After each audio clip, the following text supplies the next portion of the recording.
Magandang gabi mga kahirit. Magluluto tayo ng simpleng ulam. Ang main ingredient natin ay sardinas. So style pizza uli ang ating gagawin. Pero this time ay sardinas naman ang ating pang toppings. Samahan niyo ako pagluluto. Tara!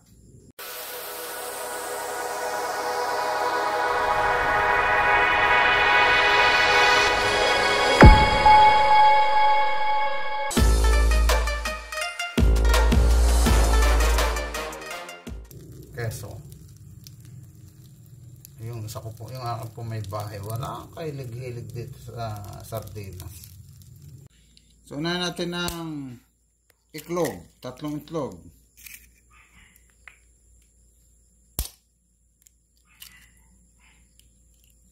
Batihin natin siya. Para, naka-ready na. Pasensya na po. Sama na po natin ang asin. 1 kutsarita. Diretso na siya. Taktakan na natin siya ng paminta. Nag-iintay na lang siya sa ating pagluluto.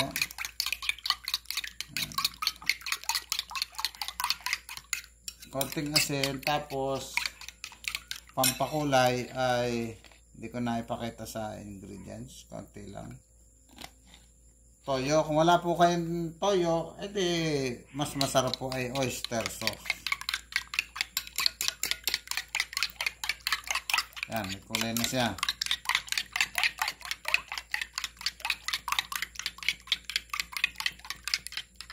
Okay. Atin na pong durugin ang bawang.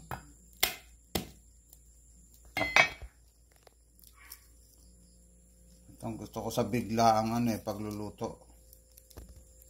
As in, pabilisan ng pag-iisip. Nakita ko kasi yung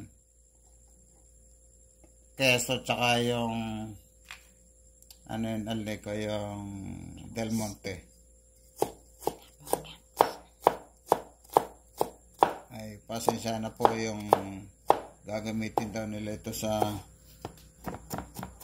maha ba pag gagamitan ng gelatin daw.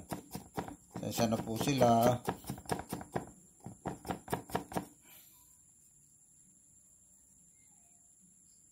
Mas maganda po ay ito pa gagamitin natin sa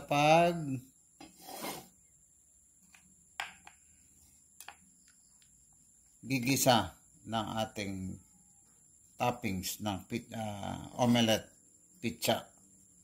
Pero ang gamit natin ay sardinas. Sunod natin ang ating bawang. Sibuyas, sorry.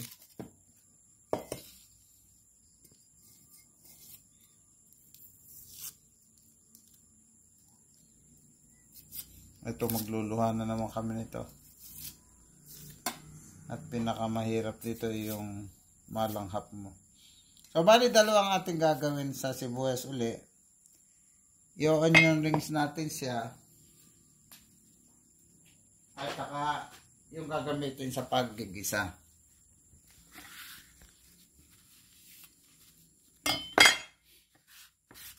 Nagluluwa na po aking mata. So, ano natin yung gagamitin sa yung pagiging onion rings niya. Konti lang naman siya. Yan. Tapos yung ating gagamitin sa paggigisa.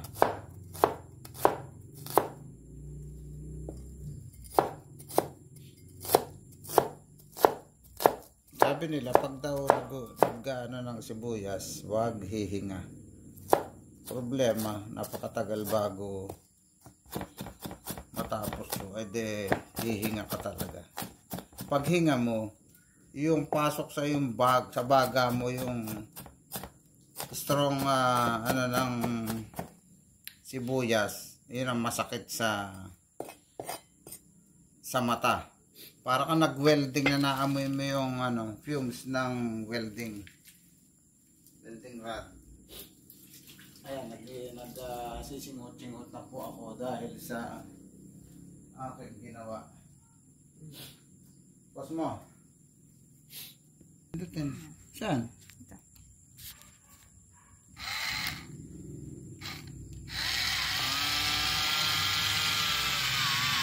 Ba?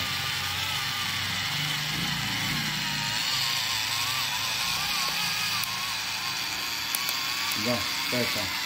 Bago lang ako naka-experience nito. Samantala sa amin, kutsara lang. Nagkakatalo na. Ano ba yan? Paano malalaman tapos na? Pag bumalik na din sa simulan. Oh, atay-tay. Kulang ang battery mo. Isa pa. Maangatin. Ayan.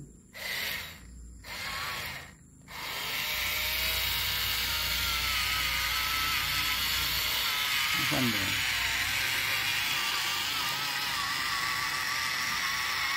Tinulungan ako at nilungan ng battery. Nasaan yan? Paano ma... Oh, wala na. Ayan na. Paano matapos?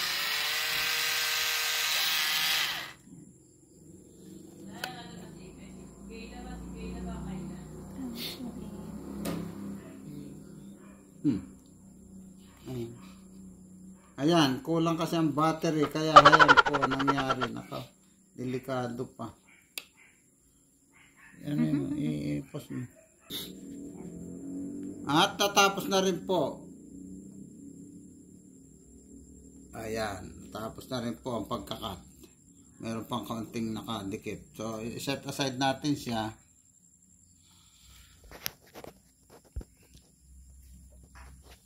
Ready lang natin siya.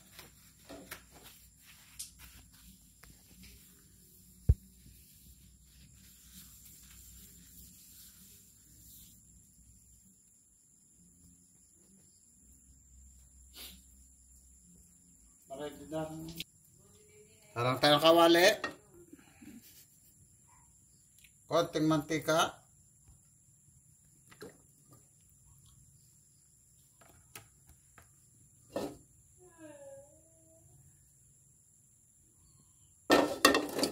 Ang matanrang kawali ang nagamit.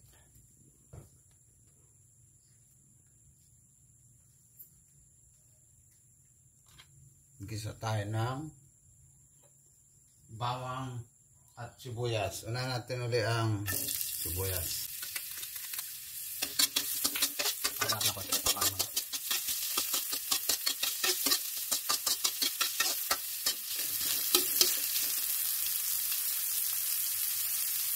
Sunod natin ang bawang. Bawang.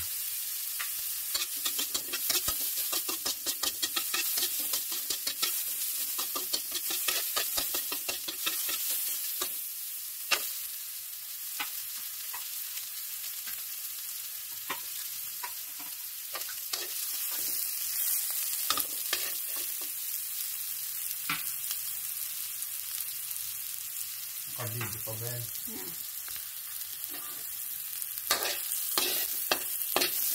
Ay, ito na po ang ating sardinas. Yung po ang ibang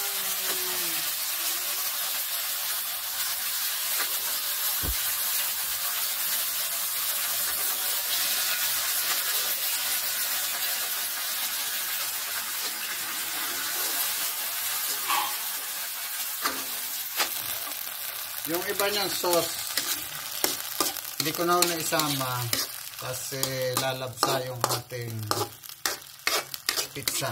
So, kailangan natin siyang i-break ng half. Hindi naman pwede ang durog na durog kasi paghahalo mo madudurog din yan.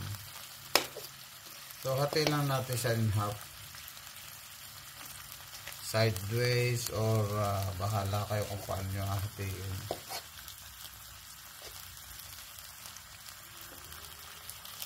Ayan po ang ulam ng mga mahihirap.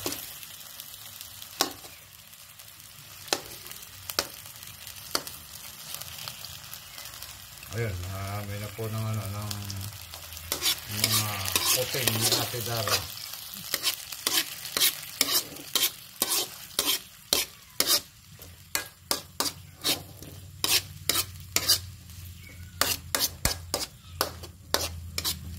Pag ito pa medyo halos wala ng sauce o lapot natin ang hahanguin at handa na tayo ng base. So bago natin sa isa lang, atin mo nang isalin yung about 1/2 nitong kinanaw na binati nating itlog. Yan yung magsisilbing binder dito sa ating sardinas.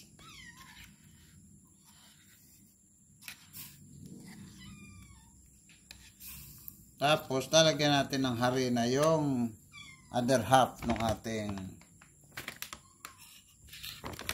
iluluto. Lagay tayo ng mga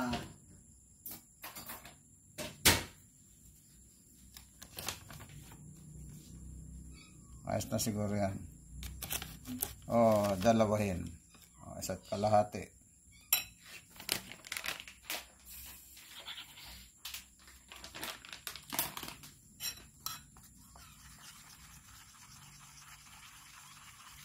Ito ang gagamitin natin uli na pang ilalim. Kagaya ng ginawa natin sa omelette pizza na giniling yung ating gamit. Ito naman kasi ay sardinas. So, magkaiba yan. Omelette, omelette din siya. Kaya lang sardines ang ating gamit.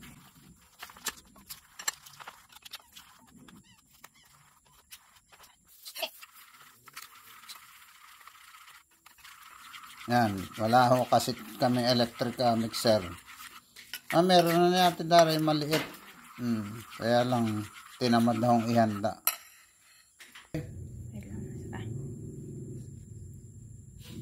Salang na tayo, konti lang ulit.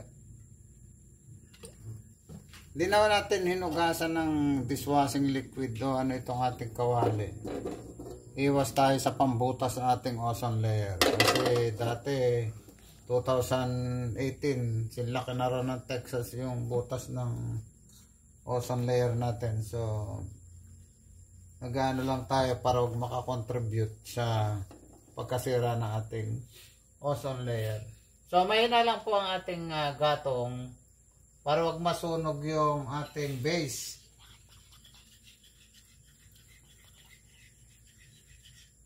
Kailan sardinas naman to. Okay, so salang natin yung ating base.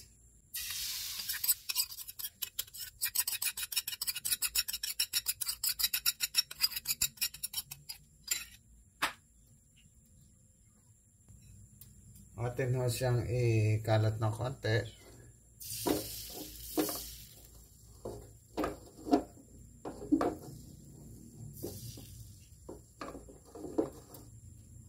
Yan, nakita nyo yung hindi pa pumuputok na kanya yung mga natrap na ng harina. So pagka yung ganyan na, pwede na natin siyang lakasan ng konti.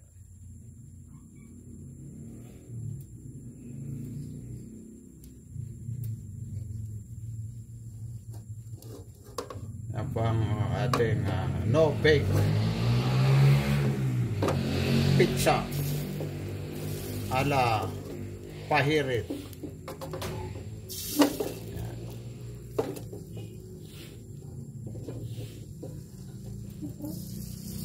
Yan po ang natural na ang makapal ay yung mga tabi. Dahil tayo ay no-bake pizza. Yan na, ready na ating dough. Mahirap lang kami ay nakakagawa ng paraan. So isa lang na natin ang ating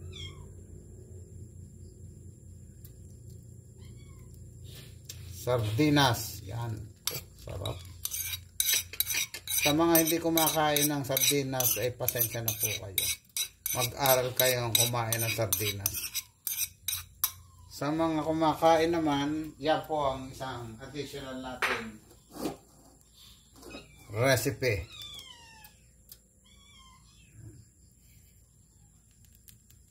Yan. Tayo lang po natin siyang mag-settle lang ito.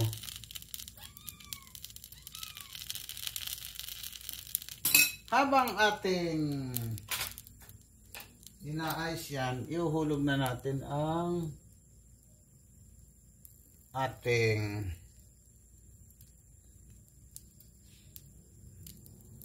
pineapple chunks.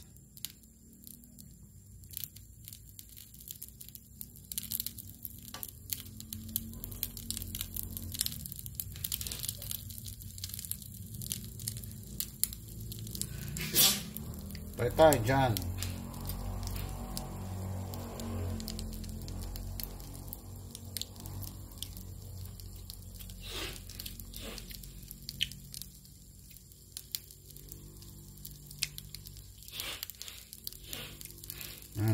Okay. Okay na sa all right.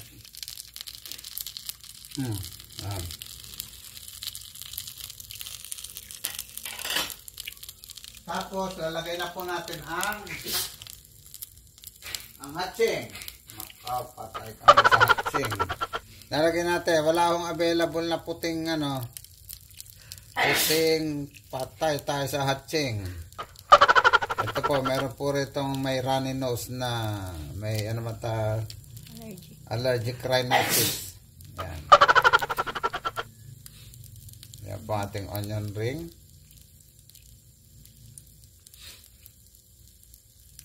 Lagyan na po natin siya. Iba ko kasi ang set. Ang nawala sa atin lang ay yung bell green pepper. Kasi wala akong available sa amin ngayon. Yan. Pero okay na to. Ulam nga ng mahirap eh. Kaya nga pang mahirap. Tapos, pag medyo naayos na siya, ayan na, nasusunog-sunog na siya. Asan ang ating pantakip, ating dahil. Naghahanap tayo ng pantakip. Lumayos na. Na masunog, mahina naman po ang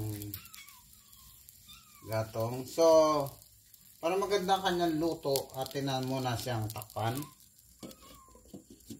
Yan, sakto. Okay, pwede na natin siyang gatgaran ng keso. Wow! Kaya gusto ng mga kaharap ng pitsang masarap, yung maraming keso. Yung isa ko po, yung akin po may bahay, wala kang kahilig-hilig dito sa sardinas. Malaman natin pagkaluto nito kung yan eh.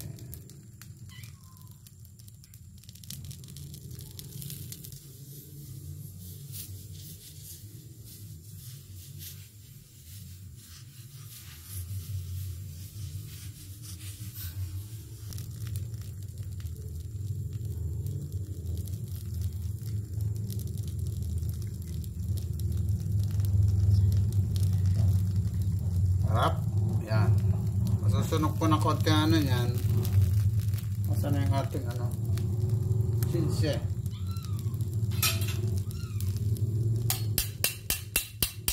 Yan. Hangami. Pambango.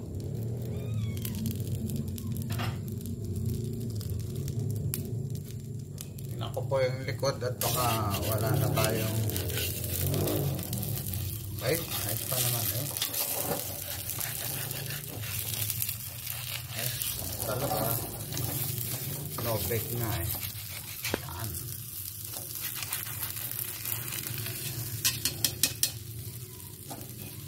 Okay lang po siya.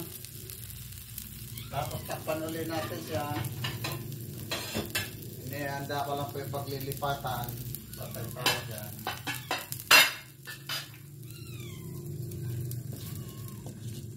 Ilang sandali na lang po yan ay luto na.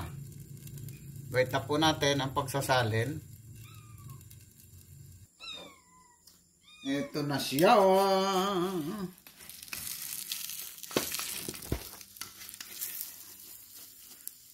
Ito na po siya. Alright. Yan na siya. Wow! Alam niyo, hindi nyo kailangan ng maraming rekado. At kaalamang napakarami. Maggawa kayo ng sarili ninyong menu or recipe. Kasi hindi naman lahat nga talaga nakikita o nababasa sa libro. Kailangan naman yung mag-research ano yung mga magkakabagay at pwede pagsama-samaing sangkap. Ay ganun ito. Walang mabiling ulam. Ito ang aming ulam ala pahirit. Ang aming omelette pizza na sardinas ang aming ginamit.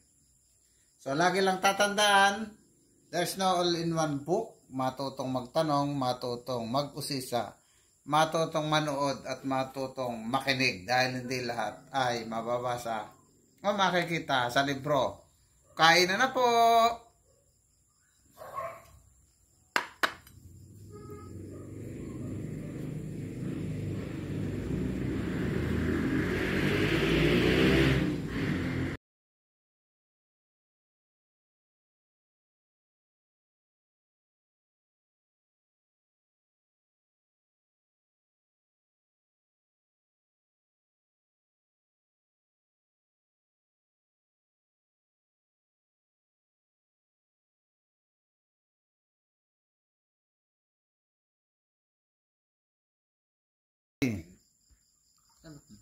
Panginoon, salamat po sa Padre ko. Pinispahan na isa siya.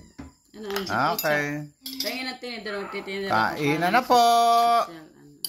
Ayan, unang tira. Si Alnico. Ano ba dito? Sige. Ayan. Oh.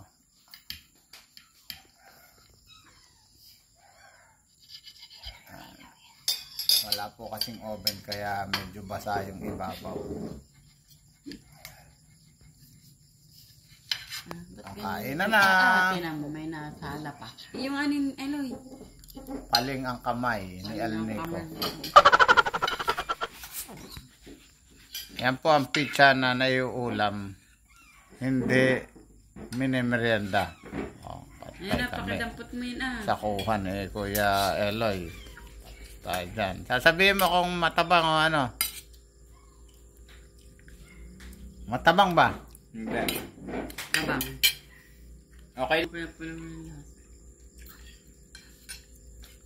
Matabang lang yan. Matabang lang. Oh. Hindi Parang nga sa ano yan, hindi nga pwede sa kagaya nating ay, mataba. hindi kasi may ano, may pinya. Kain po tayo.